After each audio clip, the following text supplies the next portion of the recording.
that we're going to look at.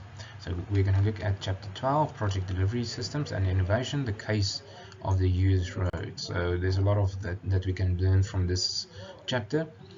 This chapter looks at the road construction industry in the US, design, bid, build. So that's very big in the USA. And engineer designs a transparent transportation project, and the contractor subsequently uses the completed plans to build it. In the 1990s, design build was introduced as a fast-track alternative to the design bid build and has now become a viable option. Within the last decade or so, public-private partnerships and the construction manager as general contractor have been introduced and used by a few state transparent agencies. So let's see what we can learn from the US, where they've been experimenting with these four alternatives to procurement.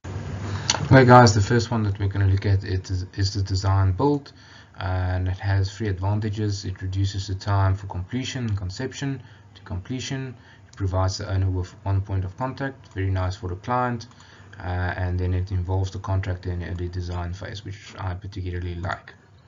Then you've got your flow chart, which is your client or your owner. You appoint one person, and he goes and appoint a lot of sub-consultants to assist him with the design and all the construction section. So the construction conclusion following from the research into the effects of the design build on the innovation is quite clear-cut.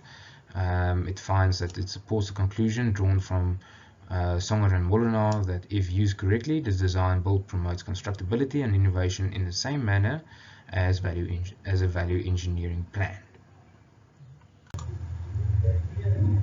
Okay, then the private partnerships, public-private partnerships, that is now our PPPs. So they are public-private partnership is a contractual agreement formed between public and the private sector partners, which allows more private sector participation than in the traditional method of procurement. So you've got your owner on the one side, you've got your connoisseur on the other side, you've got your finance provider and a design build entity on this side, and then you've got your operating entity who's going to take it over in the end. So this is something that we've got in South Africa as well these days, where usually private sector gets involved with government to actually try and facilitate projects. Okay, your PPPs continued. There are elements of design freedom, collaborative working, risk transfer and long-term commitment. Then the conclusion that was made from this research is based on these perceptions from research and practice, the authors would concur that Laring-Joe's hypothesis that mechanisms traditional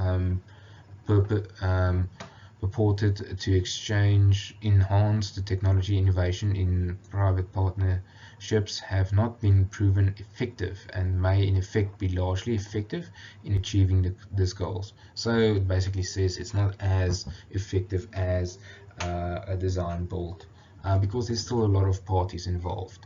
I think in South Africa it has a bit more potential because we've got different elements to address than in the US though. Construction manager as general contractor. Okay, so your GMGC, unlike the design build, the state transportation agency has a direct contractual relationship with the designer and hence control over the design process.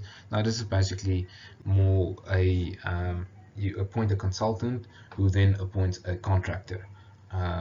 Yeah, so it's very similar to the design build. It's just you've got your design or your roles a little bit set up a little bit differently. So your GMGC offers much the same advantages and disadvantages as your design build, and then additional benefits of easy and probable greater innovation from the contractor, because the freedom from the administrative process. So okay, he doesn't have to do the administrative process, the consultant does that. Okay, or the project manager in this instance.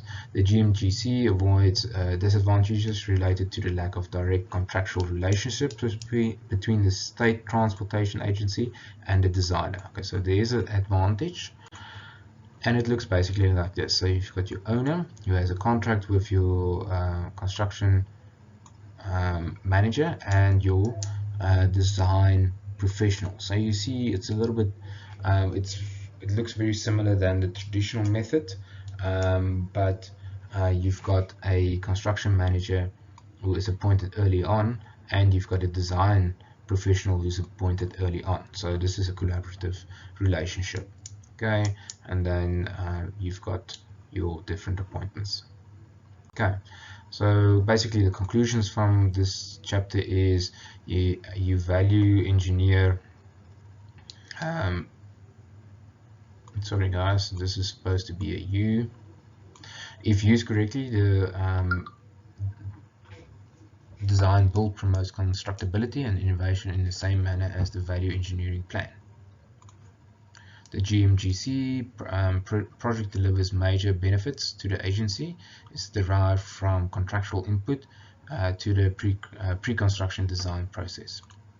And then in summary, the review of recent literature and practices concludes that the design build and the GMGC strongly encourages project stakeholders in their respective processes to innovate for the project.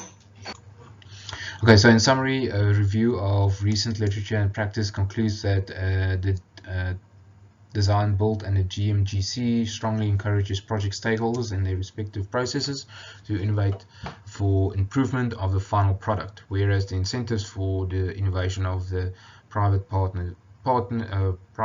party partnerships are muted. We find clear indications that the relatively new GMGC delivery system offers a freedom to innovation unrivaled by other systems, including those dependent on the value engineering procedures to encourage or provide innovation. Okay guys, and then the final thing is I've posted the link here. You will see in the next lecture there's another link. Please have a look at these videos. It's 5 videos in the series of the Home of the Future. Very nice information that you can get from here, nice discussions that one can actually get from this. So please watch these videos so that you guys know exactly what's being said in it. Thank you, and yeah, we'll talk again.